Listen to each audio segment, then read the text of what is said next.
so happy to be here today. And as you know, I came all the way from New York, which was over 20 hours of flying to get here, but it's been an amazing experience. So today, what I would like to do is talk about how we navigate our financial planning and personal finances in the era of new technologies and artificial intelligence. So we'll start with my first question. How many of you in the audience use e-wallets or digital wallets? By show of hands, please. How many? Okay, excellent. And how many of you know what an e-wallet is? Okay, excellent. So e-wallet is an app that you can use on your phone or in a computer where you can store your financial information, and you can also make financial transactions, which makes life much, much easier, right? And just like the e-wallets, there have been a lot of changes in the technology that just only one generation ago did not exist. So, for example, can you imagine your life without social media or cloud computing or GPS? Do you know what a GPS is? Global Positioning System. That's how we drive our cars these days, right? So, I can never imagine driving anywhere without a GPS. And I remember back in the day when I used to do tutoring, and I would have to drive to my students' homes, and I would have to use a huge atlas to figure out to go from point A to point B. So again, going back to technology, it is here to stay. And as much as sometimes people say, oh my God, there are a lot of financial advisors that think, oh, our careers are over because the robo-advisors are here. I'm here to debate that topic, and we'll figure out which is better, human advisors or robo-advisors, okay? So let's move on. So we said what a e-wallet is. It's a secure money management app or an online platform that can store your financial information. And I have listed some of the popular or useful e-wallets in Armenia. I'm sure you probably are familiar with some of them: iDrum, Pioneer, Google Pay, MobiDrum, and PayPal. For example, Payoneer is mostly used for international transactions, and then PayPal is a very popular platform in the world, and unfortunately it's not fully available in Armenia, but we're hopeful. But instead, Google Pay is a new platform that was it came to Armenia recently, and it's similar to, for those of you who are using the Apple Pay, it's similar to Apple Pay. So these are some of I'm sure there are many more, and hopefully there will be more. And as I said, we could not imagine our lives without some of these technologies, and we can choose to embrace them or not. But the saying goes, you can choose to swim with the current or against the current. The choice is yours, but you're going to spend a lot more energy when you're going against the current. So let's keep that in mind. Okay. So what do we have here? So let's examine the idea of conventional financial planning, and we'll see the effects of these new technologies and AI on how we handle our finances in today's environment. So the first question is, what is financial planning to begin with? Right? What is financial planning? Can somebody tell me, what do you think is financial planning? Anybody? No takers. Okay. In a nutshell, financial planning is having some dreams, financial dreams, and then having a step-by-step process to accomplish them. That's all it is. That's what financial planning is all about, right? So financial planning is managing money and aligning decisions with your financial goals. Okay, that's what it is. And there are various aspects to financial planning, such as cash management, retirement planning, asset management, which is basically in how you invest your money. And then you have insurance, risk management, estate planning, and so on. So there are various aspects to financial planning, And depending on where we are during our lifespan, some of these areas are more important than others, and things change and things shift, of course, and we need to be aware of that. So, why do we even want to do financial planning in the first place? Why do we even want to do our finances, right? Why should we plan for it? Well, think of it this way. Imagine you get in a car, start the engine, you're driving on the road, but you don't know where you're going. And if you don't know where you're going, how are you going to know when you get there, right? Or even worse than that, imagine you're getting a car, starting your engine, you're driving, and then halfway through, you know where you're going, but halfway through, you realize that you're out of gas, and there are no gas stations to refill. So financial planning is the same way. If you don't plan for it, how are you going to know when you accomplish your financial goals? And we all have financial goals. We all have dreams. And for example, most of us probably want to buy a home someday, right? Maybe you want to buy a home in beautiful shores of Portugal, or you want to have a beautiful ski house somewhere, or a nice apartment in Yerevan. I love Yerevan. I just first time was there 2 days ago, and I absolutely love it, and everybody should go visit. Another financial goal could be wanting to send your children to Harvard University, for example. That's another financial goal. Or wanting to retire at the age of 65 and wanting to have, for example, it's just an example, $10,000 a month tax-free income for the rest of your life perpetually with inflation included. Because inflation is very important. Whatever happens today, 5 years, 10 years from now, money loses value, and if you don't consider inflation, that's going to be something that is going to come up, and it's going to be a huge surprise because your buying power is going to be less than what it was before. So part of financial planning is having to think of all these nuances that you probably would not have thought of otherwise. So other reasons to do financial planning is to figure out what your short-term, mid-term, and long-term goals are, which are very different, by the way. Short-term goals could be things like having emergency assets, because if something should happen, your car breaks down, your roof over your house breaks down, you need to have some money to deal with the expenses. Otherwise, you have to go into credit cards and take money out and have to pay interest. So again, part of financial planning is have to think about not only about your goals and how you're going to accomplish them, but also about any unforeseen situations that could come up that could prevent you from accomplishing those goals. So that's another one. Life is full of surprises, and let's make sure we have a plan B for the things that we thought we wanted to do. Also, setting and achieving financial goals, and also providing financial security for your future generations, which is mostly about estate planning. We'll talk about that in a minute, but that's, this is part of the reason why we want to do our finances and plan for our finances. Okay, so let's talk about what are the steps of financial planning. There are 6 main steps to financial planning. Step number 1 is to defining your goals. As I said, we all have different goals. It could be anything from all of the different goals that I mentioned before, but also in addition to defining what your dreams are and your goals are, to go a step further is you have to prioritize them. And oftentimes when my clients come to my office and I work with them, I tell them there are no loans for college planning. There are loans for college planning, but there are no loans for retirement planning. For example, at least in the US, when you want to go to college, if you don't have the money for it, you can always take a student loan.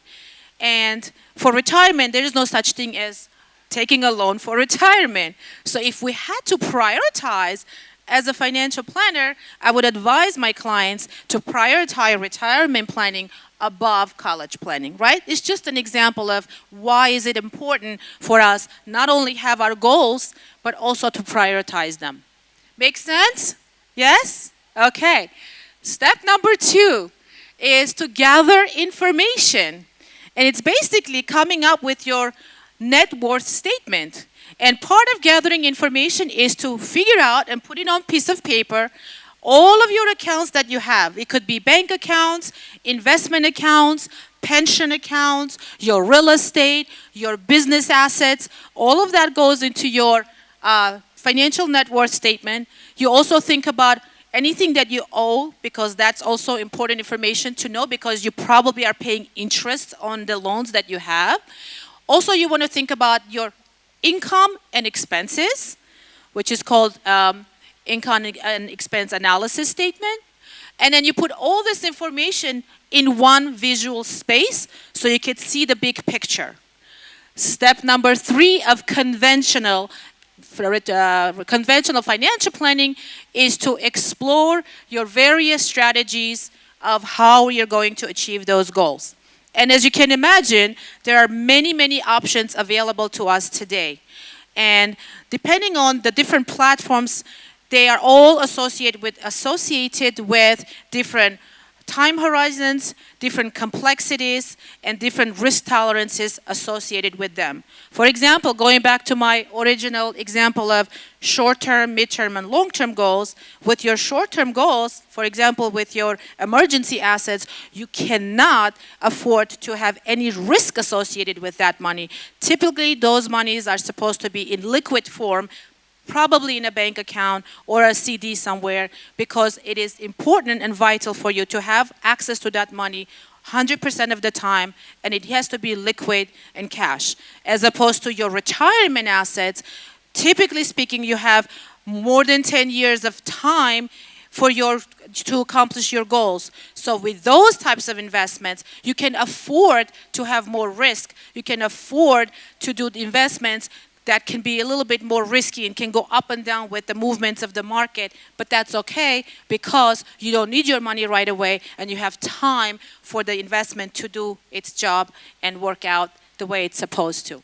So and then designing a solution. So once we explore all the different options, and again, a lot of different accounts have different taxation associated with them. And again, especially in the US, this is extremely important, because if I put my $10 or $10,000 in a taxable account, and let's just say I earn 10%, or the same $10,000 I put in a tax-free account, which means when I earn income on it or the value of my investment goes up, I do not have to pay taxes on that. Okay? So depending on what type of account you're in or how you have structured it, your investments will grow differently. And that's why you want to because you want, ideally, in an ideal situation, you want your interest to earn interest as well. So if I were to earn, let's just say every year, my investments earn me $1,000. If I have to pay tax on it, and I'm only left with $800, now I have only $800 added to my principal balance, and so on and so forth. As opposed to if I'm in a tax-free account, if I earned $1,000 and I kept all of $1,000, then my money is accumulating much faster and compounding much faster. So these things are very important, and that's part of designing a solution, step number 4. And that's what the job of a conventional financial planner is, to really help their clients to understand and help them figure out where they are, what they want from life, what are their goals and dreams, and how to achieve them. So those are the first four steps. Now, what happens in real life, by the way, and then we'll relate this to how is this affected with all the new AI technologies. But what happened until the invent of AI, you would work with a financial planner. You would sit down and do all of these steps 1 through 4. And what would happen, unfortunately, sometimes, is that people would come in, sit in my office, do this whole plan. By the way, they pay a lot of money to do this type of plan. And it can range, a typical financial plan can range anywhere from $1,000 to $15,000. A typical plan, depending on the complexity of the financial plan. But can you imagine, you'd sit down, you do everything, you identify your goals, you prioritize them, you figure out where you are, you figure out what your solutions are going to be, but then you never actually implement it. That's step number 5, my favorite step, implementation. So let's look at the example of, I want to go on vacation, and I'm like online searching for all the beautiful hotels. I decide where I want to go. I'm looking at the hotels, I'm looking at the airline tickets, but never actually buying that ticket and never getting on the plane and never getting to my destination. So implementation step is very, very important. And the review step as well is extremely important, because whatever you do today, I can guarantee you things are going to change. Whatever assumptions you make with respect to your financial plan, things are going to change. So review is one of the most crucial steps of financial planning. Again, when we go back to, since we don't have time, I'm just going to skip over some slides. We are going to come back and say, how is this different with the RoboCops? So I have listed here in your lifespan, when you're in your 20s, 30s, 40s, 50s, so how you prioritize and how you handle financial planning depending on where you are in life. And one of the things I want to mention here is that in your 20s, there is something extremely important that most 20-year-olds do not recognize and understand until it's kind of too late. Can somebody take a guess what that would be? What would it be? The most important thing a 20-year-old should know with respect to financial planning, yes? Yes, to think about retirement, but it's more than that. It's the effect of time on your investments, effect of time. So again, if you are in your 20s, all you have to do is even $5 a day or $10 a day of savings at a certain rate of return, and let's just say you're going to accumulate $1 million by the age of 50, and if you waited 10 years and did the same thing, you invested the same $5 a day in the same manner, but it's 10 years later, you would have half as much money.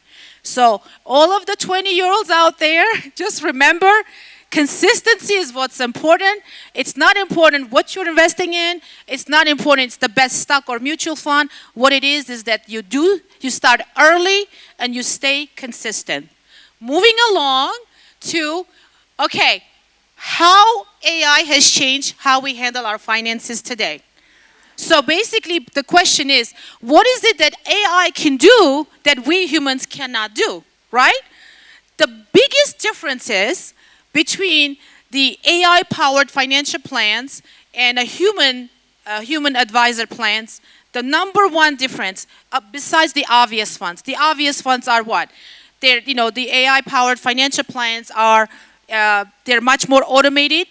You can compute. You have access to a lot more data, and they're doing a lot more computations, and they're doing it much more effectively and accurately. Humans can make errors. Typically, computers do not.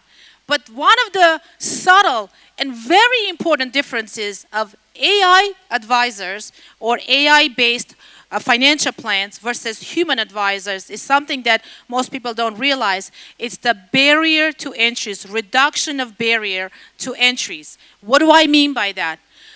Before, you had to have a lot of money.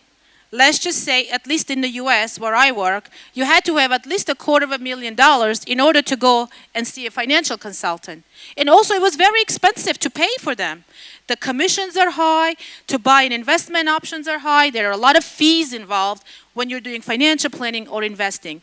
With the advent of all these new technologies, one of the most important but subtle differences is the fact that it has become a lot cheaper and a lot less expensive and a lot more available to an average person to do a financial plan or to do an investment plan. So there's a lot more available out there that we can utilize. So those are the two most important things that I want to mention in terms of similarities and differences and pros and cons. And so my $1 million question is, which we're going to come back to this. If you had a choice between choosing to work with a human advisor versus a robo-advisor, which one would you choose and why? Okay, so think about this because we're going to come back to this because we don't have a lot of time, but we will. Okay, so we talked about pros and cons, right? What are the pros? The AI can do a lot of work for us. AI can do a lot of computing. AI can do, you can even talk to your chat GPT, right? You can talk to your personal advisor, robo-advisor. But the AI-based plan can never understand what is important to you, does not understand where you come from, the experiences that you have, which makes you biased when it comes to you being a type of an investor that you are. So for example, if you lived through 1929 stock market crash, it has made you a much more conservative investor. So even though financial planning or rational financial planning would suggest that you should have a certain type of a portfolio or certain type of an asset allocation with, let's say, 60-40 stocks and bond allocation, but a human advisor can understand the nuances of how that's affecting you. Because if you cannot sleep at night, even though conventionally you're supposed to have a certain type of a portfolio, but sometimes the rules are one thing, but changing and tweaking the portfolio based on your specific situation is something else. And that's when the human financial advisors come in, because AI can never replace human touch and human understanding of people, their situations, their family dynamics, and so on and so forth. So, so basically that's what I wanted to mention. And in conclusion, as I said, AI and new technologies are here to stay, and we can choose to embrace them and learn how to work with them, or we can choose to not. But obviously, in an ideal situation, you want to understand and take advantage of both. But going back to my question, by show of hands, if you only had one option, who would you choose? A human advisor or an AI advisor? By show of hands, who would you choose a human advisor? Okay, all right, most of the room, I think. And who would you choose an AI-based advisor? Excellent. Just remember, for those of you who are choosing AI-based advisor, that AI advisor is not going to call you at night and remind you, by the way, did you make your retirement contributions? Because it's April 15th and the deadline is on April 15th. Or did you do your choices for your health insurance plan? Because it's December 31 and you don't forget about this and that. So that's the difference between a human and programs. Both are great. Both are important. We want to have a combination of both. So with that, thank you so much. And if you have any questions, I will be around. And you're more than welcome to come and talk to me and ask me anything you want. Thank you again.